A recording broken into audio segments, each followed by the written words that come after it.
WhatsApp guys, welcome back to my channel. Finally business studies का syllabus खत्म। आज हम कर रहे हैं लास्ट चैप्टर। इसके बाद करेंगे अकाउंट्स और इकोनॉमिक्स और फिर पूरा कॉमर्स धीरे धीरे खत्म हो जाएगा। तो जो भी लोग चैनल पर नए हैं सब्सक्राइब करके बेल आइकन दबा लीजिए। आज जो हम चैप्टर पढ़ने वाले हैं वो लास्ट चैप्टर, उसका नाम है entrepreneurship development. Let's start the video. तो आज 50 क्वेश्चन ही होंगे एंड आज 50 क्वेश्चन के बाद बिजनेस स्टडीज का प्लेलिस्ट पूरा बंद हो जाएगा। 50 एमसीक्यू में सारे चैप्टर करा दिए। अब इसके मिक्स मॉक्स भी आएंगे, तो उनके लिए चैनल को सब्सक्राइब करके रखना। आपको मिलेंगे मैराथन सेशन भी शायद मैं रखूं, तो प्लेलिस्ट सेक्शन में जाकर एक बार अकाउंट्स और इकोनॉमिक्स की प्लेलिस्ट भी चेक कर लेना, ठीक है। और वहां पर स्ट्रैटेजी भी है, जनरल टेस्ट के लिए, मैथ्स के लिए, साइंस वालों के, सब कुछ ही है। तो शेयर करना अपने फ्रेंड्स में, जो भी लोग साइंस के हो, आर्ट्स के हो, जनरल टेस्ट का एग्जाम देना हो, मैथ्स का, इंग्लिश का, किसी का भी देना हो, स्ट्रैटेजी वीडियोस भी है। तो प्लेलिस्ट सेक्शन को जरूर देखा और सब फ्रेंड्स को बताना। चलिए स्टार्ट करते हैं। An individual who initiates, creates and manages a new business. New का मतलब नया बिजनेस कौन बनाता है? Entrepreneur. Entrepreneur is the answer. Next question. Trademark related, देखो थोड़ा मुझे जुकाम हो गया है, बीच में छींक आ सकती है। Trademarks relate to what? Trademark क्या होते हैं बच्चों? मैंने पहले ये बताया, जो भी मेरे 50 क्वेश्चंस के थ्रू चैप्टर खत्म करना चाहता है उसको इससे पहले चैप्टर को पढ़ के आना बहुत ज्यादा जरूरी है। आपको एक वन शॉट एटलीस्ट देख के आना चाहिए, तभी आप ये करोगे तो आपका फुल फ्लेजेड चैप्टर खत्म होगा। और बच्चों बिजनेस स्टडीज और अकाउंटेंसी के लिए भी स्ट्रैटेजी वीडियोस बनने वाली हैं, तो चैनल को सब्सक्राइब करके रखना। वो प्लेलिस्ट को ना सेव कर लो कहीं पे, उसमें अपडेट कर दूंगा, नई वीडियो जैसे आ जाएगी तो वो भी जरूर कर लेना। बिकॉज स्ट्रैटेजी बड़ी जरूरी है। आप कैसे करोगे, क्या करोगे, गलत रास्ते पे ना हो जाओ ना, सही रास्ते पे रहना बहुत जरूरी है। चलिए, इसका आंसर है ट्रेडमार्क आपकी ब्रांड की आइडेंटिटी बताता है। क्या बताता है? Brand identity. अब चलो थोड़ा फास्ट करेंगे, निपटाते हैं फटाफट से क्वेश्चंस को और खत्म करते हैं बिजनेस स्टडीज के प्रिपरेशन को। Which could provide an individual with the motivation to start a new business venture? इनमें से क्या मोटिवेशन दे सकता है किसको एक न्यू बिजनेस वेंचर को स्टार्ट करने का? यार मैं एक बंदा हूं, मुझे क्या चीज मोटिवेट करेगी एक नया बिजनेस शुरू करने के लिए? बिजनेस के फाइनेंशियल रिवॉर्ड्स, पैसा तो मिलेगा, बिजनेस खोलूंगा, नया बिजनेस खोलूंगा, अच्छे चलेगा, पैसा आएगा। आ डिजायर टू बी इंडिपेंडेंट, किसी के अंदर नौकरी करने से अच्छा है कि अपना यूट्यूब चैनल खोलो, खुद कमाओ, है ना। रिस्क टेकिंग एबिलिटी, अब रिस्क टेकिंग क्या करती है? थ्रिल देती है आपको जिंदगी में, मजा आता है भाई। रिस्क लेते हो, कोई सक्सेसफुल होती है, मजा आता है।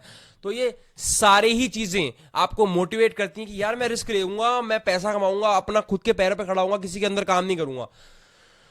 Which of the following factors would not be included in a pastel analysis? अब फटाफट से पेस्टल एनालिसिस की फुल फॉर्म मुझे कमेंट बॉक्स में चाहिए। मैंने बताया जो चैप्टर पढ़ के आएगा उसके लिए बहुत इजी है ये एमसीक्यू सीरीज, जो नहीं पढ़ के आएगा उसको बहुत मुश्किल लगेगी। तो इनमें से कौन से फैक्टर्स नहीं इंक्लूड होंगे? तो ऐसे क्वेश्चन में ध्यान रखना है, जो नहीं है उसको छोड़ो, जो बाकी तीन है उन फैक्टर्स पे डिपेंड करता है पेस्टल एनालिसिस। तो उन तीनों को याद कर लो कि गवर्नमेंट की रिसाइकलिंग पॉलिसी क्या है, रिडक्शन इन इंटरेस्ट रेट का क्या है, डेमोग्राफिक चेंजेस क्या है। तो जो फैक्टर्स डिपेंड करते हैं, पेपर में ये भी तो आ सकता है कौन सा फैक्टर डिपेंड करता है, तो ये आपको पता होना चाहिए, तो याद कर लो, ठीक है। Which industrial sector tends to naturally promote small scale businesses and entrepreneurship? कौन से सेक्टर में स्मॉल स्केल बिजनेस को प्रमोट करते हैं, नए नए बंदों को बिजनेस में लाने की कोशिश करते हैं और कम बैरियर्स होते हैं, मतलब इसमें घुसना आसान है। लाइक देखो, नए बिजनेसमैन को ना बड़ी दिक्कत होती है मार्केट में घुसने की, मार्केट में घुस ही नहीं पाओगे, लोग ऑलरेडी डेरा डाल के बैठे होते हैं। लाइक कल को आपको यूट्यूब चैनल भी खोलोगे, किसी टॉपिक पे वीडियो बनाओगे, तो उस टॉपिक पे वीडियो बनाने वाले और बहुत से लोग हैं, तो बच्चे हों या बड़े हों, कोई भी हो, सब उन्हीं की वीडियो देखेंगे जो ऑलरेडी फेमस है। तो बड़ा मुश्किल होता है किसी भी इंडस्ट्री में घुसना। तो ऐसे ही सबसे आसान है सर्विस सेक्टर। सर्विस सेक्टर में अगर आप कुछ भी खोलते हो, अगर आपको सर्विस प्रोवाइड कर रहे हो, यार मान लो कोई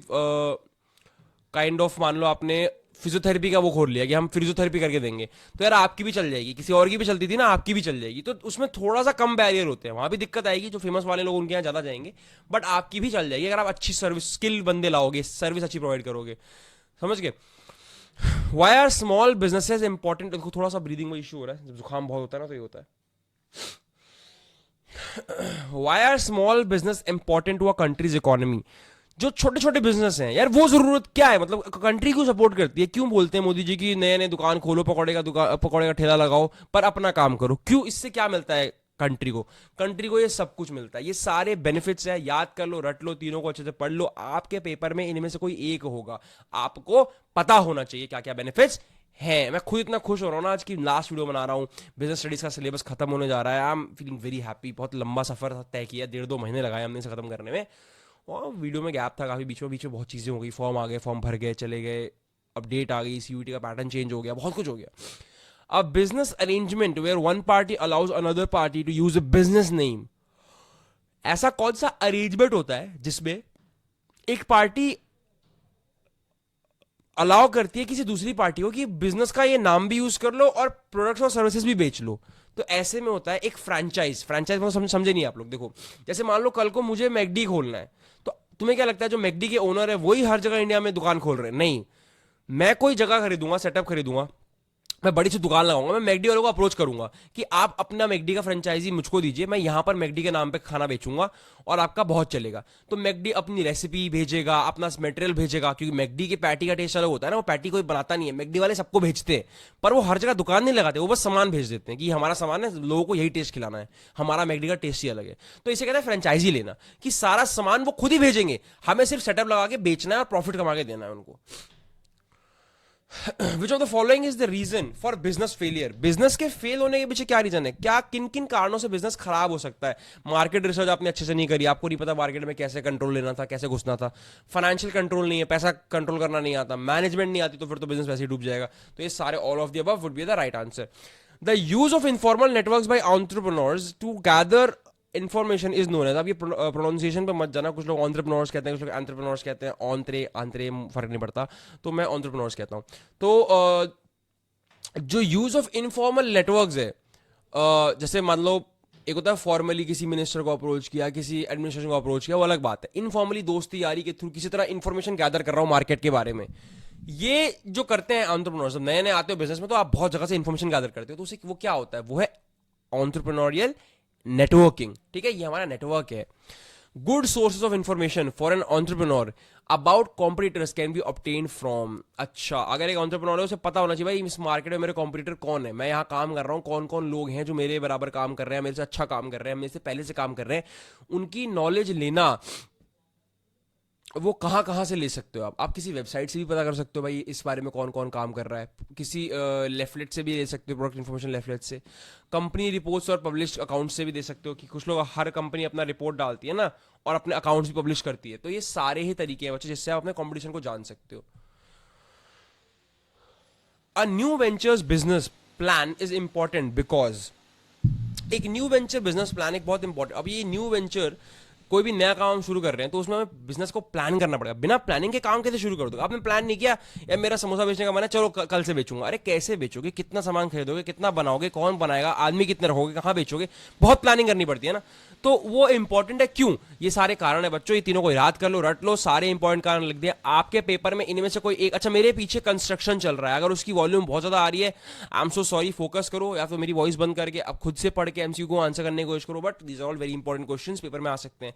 प्राइमरी डाटा क्या होता है बच्चों? What is a primary data? Most important data, important बोल दिया मैंने, sorry, most important data, the data that is collected first, जो पहले कलेक्ट हुआ वो प्राइमरी है, या सबसे जरूरी जो है वो प्राइमरी है? जो नया डाटा निकला है किसी प्रोजेक्ट के लिए, या डाटा जो कि सेकेंड लिया गया, ये पहले निकला जरूरी निकला, ये नहीं होता primary.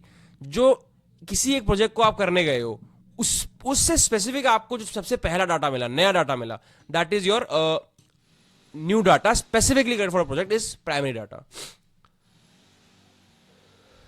Innovation can best be defined as, innovation को कैसे डिफाइन कर सकते हो? Generation of new idea, evolution of new idea, opposite of creativity, या successful exploitation of new ideas?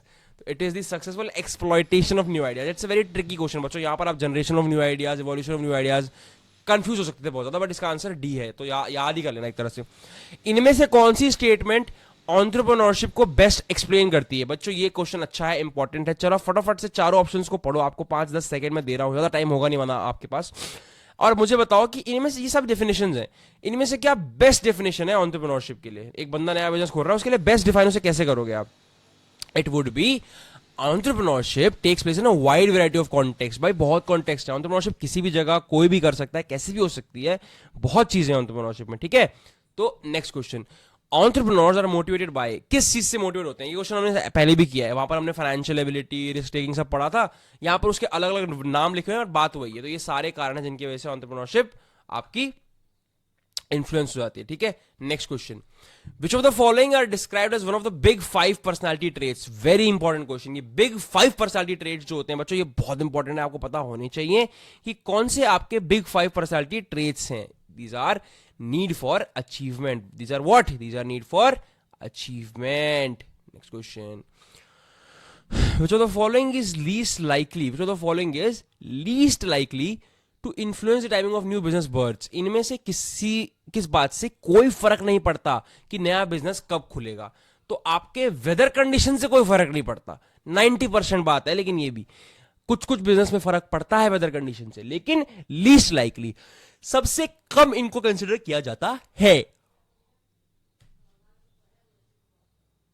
Which of the following statements is false? इनमें से क्या बात झूठ है? अच्छा बच्चों, इससे पहले बात कर लेते हैं, जो भी बच्चे जामिया मिलिया इस्लामिया के बीबीए बीकॉम एंट्रेंस की तैयारी कर रहे हैं, अगर आप वीडियो में यहां तक आए हो, प्लेलिस्ट में यहां तक आए, आप जानते हो कि मैं ऑलरेडी मॉक टेस्ट लॉन्च कर चुका हूं।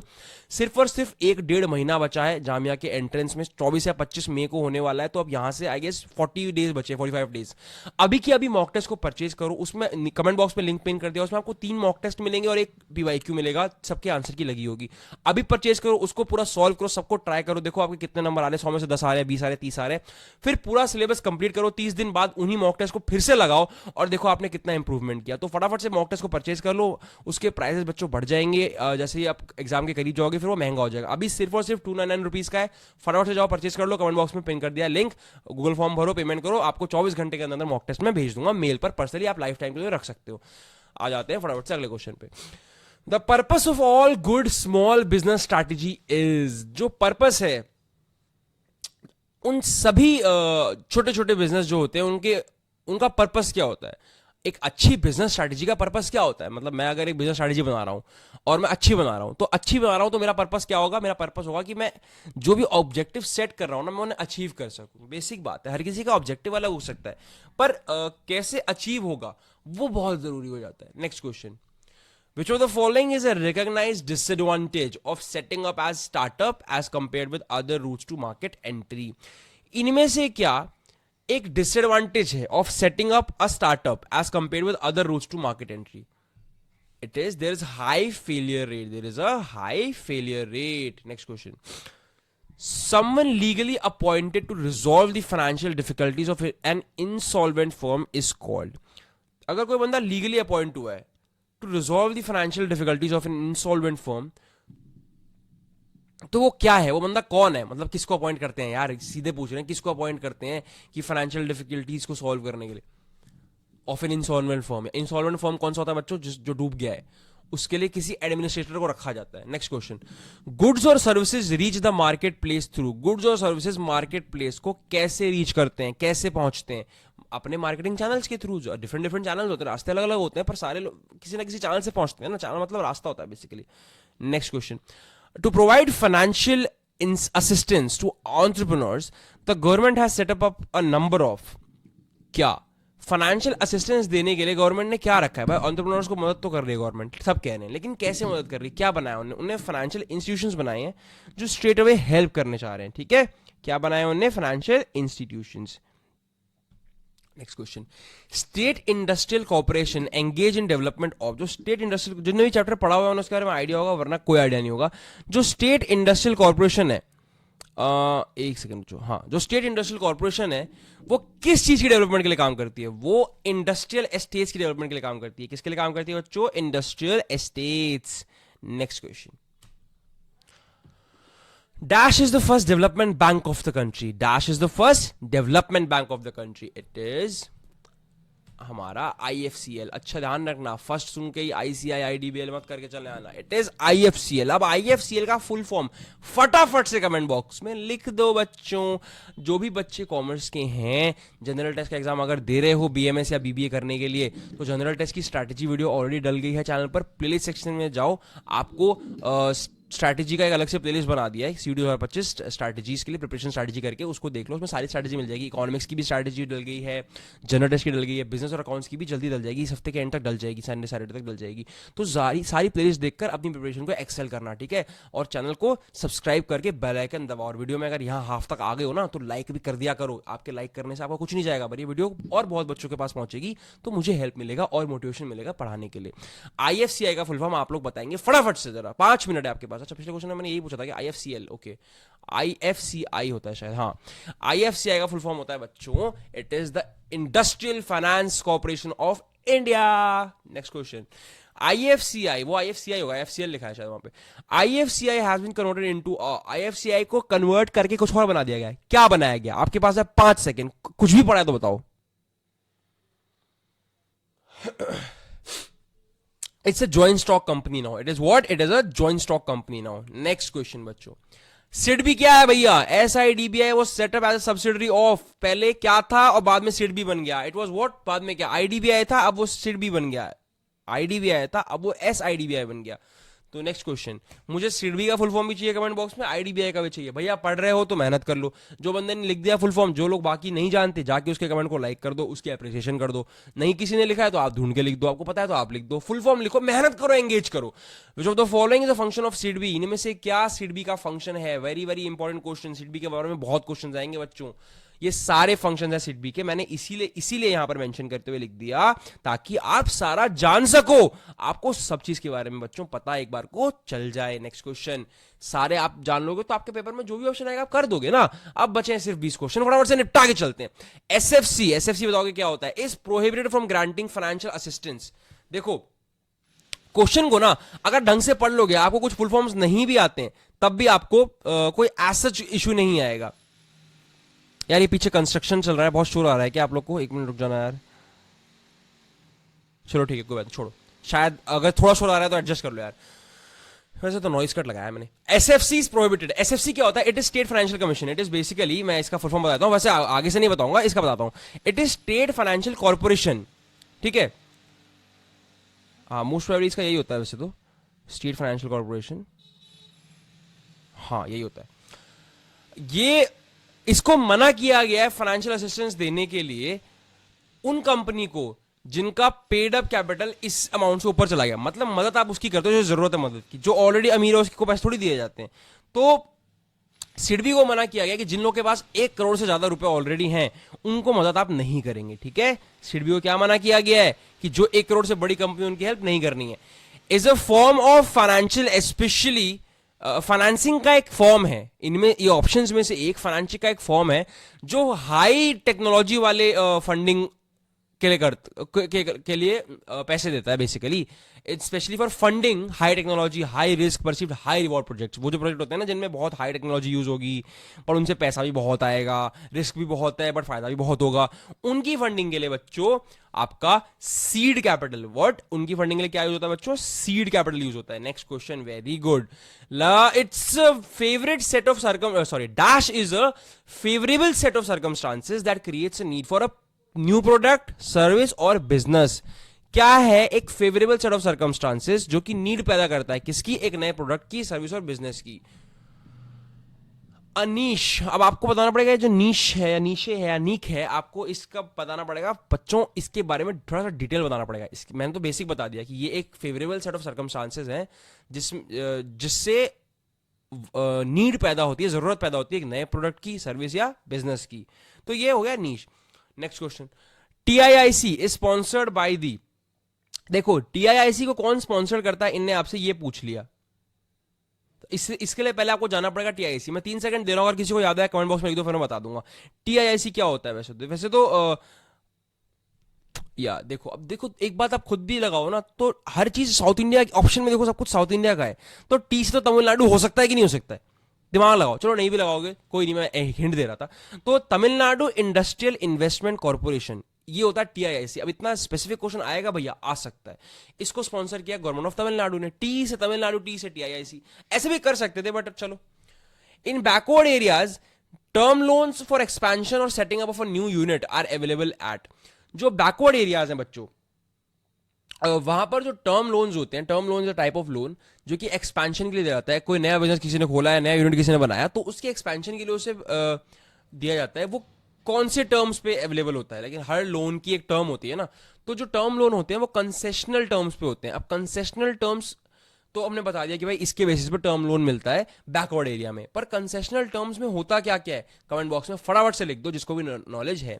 अ कमर्शियल बैंकर, देखो कमेंट बॉक्स को ना अपनी नोट्स की तरह यूज किया करो। आप अब तो दिमाग को आदत हो गई ना बचपन से पेपर पे लिखने की, अब उससे कमेंट बॉक्स में लिखवाओ। कमेंट बॉक्स में लिखा हुआ चीज वो भूलेगा नहीं, because it is something new for the brain. Shock करोगे ना ब्रेन को, सरप्राइज करोगे तो वो भूलता नहीं है। लिख दो, लिखते वक्त आपको याद भी हो जाएगा, पेपर में भूलोगे तब भी आपको याद आएगा कमेंट बॉक्स में लिखा था मैंने भैया के, भैया भी याद आएंगे, आसान से आंसर भी याद आ जाएगा।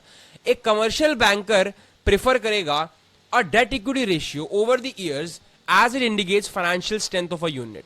एक कमर्शियल बैंकर कैसा डेट इक्विटी रेशियो प्रेफर करेगा, डिक्लाइनिंग इक्विटी रेशियो या बढ़ता हुआ या फिर स्टेबल।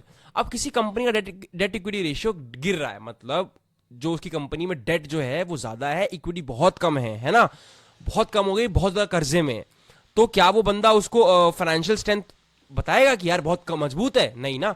तो हम चाहेंगे कि उसका डेट टू इक्विटी रेशियो जो है, मैं कितना फंस रहा हूं यार जुबान से, आज ये जुकाम की वजह से हो रहा है, मैं ऐसा इतना फंसता नहीं हूं, लेकिन कुछ ब्रीदिंग में भी इशू आ रहा है और ऐसे भी थोड़ा लग रहा है। आज I am not in full of essence, but last chapter करा के खत्म करना था तो करना था। या तो एक कमर्शियल बैंकर प्रेफर करेगा एक डिक्लाइनिंग डेट इक्विटी रेशियो को over the years as it indicates financial strength of the unit. यानी डेट टू इक्विटी रेशियो अगर गिर रहा है, मतलब जो आपकी डेट और इक्विटी का जो रेशियो है, बीच में जो गैप है, अगर वो कम हो रहा है तो आप फाइनेंशियली स्ट्रांग हो। You are what? You are financially strong. चूहा आ गया था। Next question, the course made for entrepreneurs development contents. जो कोर्स एंटरप्रेन्योर्स के डेवलपमेंट के लिए बनाया जाता है वो क्या होता है? It is all of these courses, general introduction to entrepreneurs, motivating training, managerial skills. तो मैं ऐसे क्वेश्चन में 90% टाइम ऑल ऑफ को आंसर रखता हूं, बट आपको ये सारे याद होने चाहिए ताकि आप पेपर में जो भी आए आप कर सको। Entrepreneurial guidance bureau EGB, entrepreneurial guidance bureau EGB was set up by, किसने बनाया था इसको? नेक्स्ट क्वेश्चन, IIC ने बनाया था। IIC का फुल फॉर्म आप लिखोगे, इसलिए मैं नहीं रुका पेपर में, मतलब इसलिए रुका नहीं एक मिनट वहां पे। Next question, dash can be defined as a specifically evolved work plan to achieve a specific objective with a specific period of time. किस चीज को डिफाइन कर सकते हैं as a specifically evolved work plan? किसी specific object को एक specific period of time के अंदर एक स्पेसिफिक ऑब्जेक्टिव हमें पाना है, तो उसके लिए हम एक स्पेसिफिक प्लान बनाएंगे। उसे क्या बोलते हैं? उसे बोलते हैं प्रोजेक्ट यार। Project can be defined as a specifically evolved work plan. ये हमारा प्रोजेक्ट है, मतलब इस इतने टाइम के अंदर इस वर्क फील्ड में हमें इतना काम करना है, ये हमारा प्रोजेक्ट है। Next question, large investment is made in fixed assets, the project will be termed as. अगर फिक्स्ड एसेट्स में बहुत सारी इन्वेस्टमेंट की गई तो प्रोजेक्ट को क्या बोलेंगे? Project will be called capital intensive. Project will be termed as capital intensive. इसका समझे ना, अगर किसी भी फिक्स्ड एसेट में बहुत ज्यादा बड़ी इन्वेस्टमेंट की गई तो वो कैपिटल इंटेंसिव प्रोजेक्ट बन जाएगा। PERT stand for PERT, very important question, ये मेरे पेपर में आया था 2023 में, आज से 1.5 साल पहले मैंने पेपर दिया था, मुझे अभी तक याद है। ये PERT वाला क्वेश्चन मेरे में PERT का 100% आया था।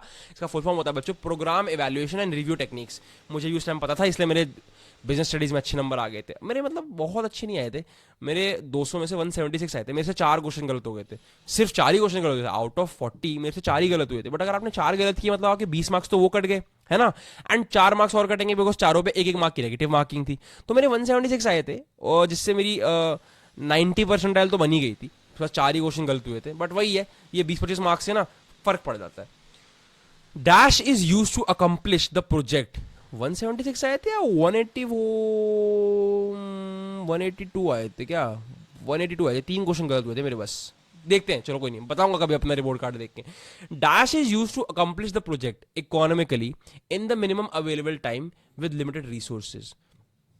देखो किस चीज को यूज करते हैं एक प्रोजेक्ट को पूरा करने के लिए एक गिवन टाइम के अंदर, कम रिसोर्सेज, हमारे पास रिसोर्सेज भी कम है, टाइम भी कम है, सब कुछ गिवन है और कम है, तो उसके अंदर पूरा करने के लिए आप क्या करोगे? आप फटाफट से प्रोजेक्ट की शेड्यूलिंग करोगे। यार इतने टाइम के अंदर मुझे इतना ही रिसोर्स से इतना सामान बनाना है, तो मुझे प्रॉपर शेड्यूल सेट करना पड़ेगा ना, जैसे पढ़ाई का सेट करते हैं वैसे ही dash is a form of. बच्चों यहां तक आ गए हो, वीडियो को लाइक कर दो, एक बार वो बटन दबा दो, फिर सुन लो मेरी बातें, ठीक है? बिकॉज इससे वीडियो फैलेगी, बच्चे और आएंगे, मुझे मोटिवेशन मिलेगी, मैं आपके लिए और रिसोर्सेज लाऊंगा, मैराथन सेशन लाऊंगा, मैं क्या क्या ले आऊंगा। Dash is a form of financing specially for funding high technology, high risk and perceived high reward projects. तो इनमें से क्या एक फाइनेंसिंग का मेथड है जो हाई टेक्नोलॉजी, अरे यार अभी तो बताया, ये हाई ऐसे प्रोजेक्ट जहां पर टेक्नोलॉजी बहुत यूज होती है, बहुत रिस्क है उस काम को करने में और बहुत हाई रिवॉर्ड भी मिलता है उन प्रोजेक्ट्स। तो ऐसे प्रोजेक्ट्स में फंड करने के लिए आपको वेंचर कैपिटल लगाना पड़ता है। ये क्या होता है? Venture capital. It's a very high venture. In dash कौन से लेआउट में मशीन्स और इक्विपमेंट्स को अरेंज करते हैं in the order of sequence? कौन से लेआउट में मशीन्स और इक्विपमेंट्स को अरेंज करते हैं इन द ऑर्डर और sequence in which they are you be used और मैन्युफैक्चरिंग द प्रोडक्ट? समझ गए? मतलब मैंने अगर मान लो मुझे एक बिस्किट बनाना है तो मुझे पहले मैदा चाहिए, फिर मेरे को दूध डालना है मान लो उसमें, फिर मुझे बेकिंग सोडा डालना है, ऐसा कुछ डालना है मान लो। तो मैं पहले मैदा को रखूंगा, फिर मैं दूध रखूंगा, फिर बेकिंग सोडा, फिर एग्स, ऐसे करके मैं लाइन से रखूंगा जब जिस मुझे सारा जरूरत है। लाइक अगर मुझे एक पेन बनाने की सबसे पहले प्लास्टिक चाहिए तो मैं पहले प्लास्टिक को रखूंगा, फिर उसके बाद रखूंगा मैं इंक को, फिर बाद रखूंगा मैं निप को। तो ऐसे कौन प्रोजेक्ट्स को, ऐसे लेआउट को क्या बोलते हैं? ऐसे लेआउट को बोलते हैं प्रोडक्ट लेआउट, कि जिस चीज की जरूरत पहले है वो रहेगा पहले। The term dash denotes bonus. इनमें से क्या बोनस को डिनोट करता है? आगे पढ़ेंगे नहीं। बाउंटी है ना, बोनस या फाइनेंशियल एड जो कि गवर्नमेंट देती है। अच्छा नहीं, आगे पढ़ना चाहिए था, sorry. Which is given by the government, वो होता है बाउंटी, है ना। Next question. वैसे तो पूरा पढ़ना तुम लोग यहां पर, मेरे को तो आंसर पता था ना, इसलिए मैं फटाक से बाउंटी बोल गया। लेकिन अगर आप पूरा नहीं पढ़ोगे तो आप गलत कर सकते हो, बिकॉज ये गवर्नमेंट देती है इंडस्ट्री को अपने अदर यूनिट से कंपीट करने के लिए। अलग अगर कोई और यूनिट है तो उससे कंपीट करने के लिए। तो ये बाउंटी इसका आंसर है। The granting of cash subsidy on the capital investment is called. Cash subsidy, किसी भी जगह अगर मान लो कैपिटल इन्वेस्ट कर रहा हूं मैं, वहां मुझे कैश में सब्सिडी मिल गई तो उसे क्या बोलेंगे? वो मेरे को सेंट्रल इन्वेस्टमेंट सब्सिडी मिली है। मतलब मेरे को कैश में सब्सिडी मिल गई तो मेरे को सेंट्रल इन्वेस्टमेंट, मेरी जो मेन इन्वेस्टमेंट में सब्सिडी मिल गई, छूट मिल गई। न्यूज के लास्ट 5 क्वेश्चंस गाइस, लगे रहो बस यहां पे। अब आ गए हो तो फटाफट से लाइक कर देना, सब्सक्राइब कर देना। New small scale industries are exempted from the payment of income tax under section 80J is called. देखो, जो स्मॉल स्केल इंडस्ट्री जो नए नए होते हैं उनको इनकम टैक्स नहीं देना पड़ता। जैसे मैंने कोई नया नया बिजनेस खोला, मुझसे इनकम टैक्स नहीं लेंगे सेक्शन 80J के तहत। ये क्यों होता है भैया? ये होता है इन्वेस्टमेंट अलाउंस के तहत। ये कैसे होता है? इन्वेस्टमेंट अलाउंस के तहत। Dash is primarily concern with the identification of the project demand potentially and the selection of the animal technology.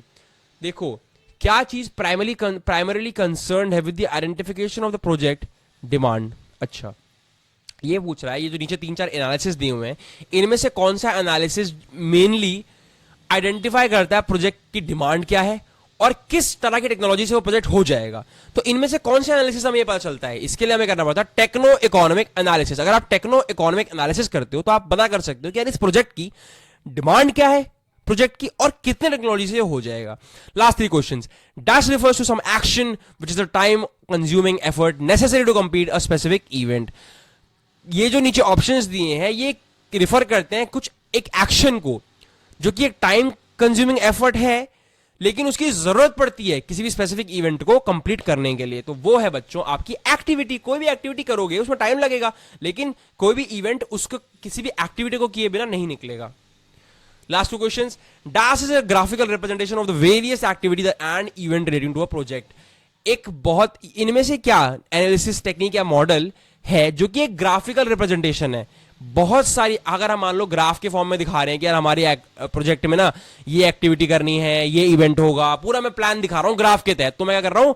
मैं कर रहा हूं अपना नेटवर्क डायग्राम शो कर रहा हूं। क्या कर रहा हूं? मैं नेटवर्क डायग्राम शो कर रहा हूं। बच्चों ये आज का लास्ट क्वेश्चन है, हमेशा की तरह लास्ट क्वेश्चन होमवर्क रहेगा। चाहे आज ये लास्ट वीडियो है बिजनेस स्टडीज की, बिजनेस स्टडीज का पूरा सिलेबस खत्म हो गया। बच्चों नए हो सब्सक्राइब करो, बेल आइकन दबाओ। अकाउंट्स इकोनॉमिक्स का पीपीटी अब आएगा रेगुलरली, वीडियोस अब आएंगी रेगुलरली, सिलेबस कंप्लीट कराऊंगा उसका भी। स्ट्रैटेजी वीडियोस आ रही हैं चैनल पर, अपडेट सारी आएंगी। दिल्ली यूनिवर्सिटी एडमिशन हो, जामिया इस्लामिया के एडमिशन हो, पूरा हेल्प करूंगा एंड तक, स्टार्ट से लेकर एंड तक। इसका आंसर आप लोग बताओगे होमवर्क के तौर पर। बच्चों आज की वीडियो यहीं पे समाप्त हुई। जो भी लोग जामिया इस्लामिया के बीबीए बीकॉम को टारगेट कर रहे हैं, मॉक टेस्ट के बिना एंट्रेंस निकालना बहुत मुश्किल है। आपका 50% पेपर डायरेक्टली मेरे मॉक से उठ के आएगा, जरूर उसको परचेज कर लेना, बहुत हेल्प हो जाएगी। ओके, एंड सीवीटी वालों all the very best for your preparations. लगे रहना, मेरे चैनल को सब्सक्राइब करके ही रखना, मुझे हेल्प करो, मैं आपकी हेल्प करता ही रहूंगा। चलो, thank you so much, bye bye.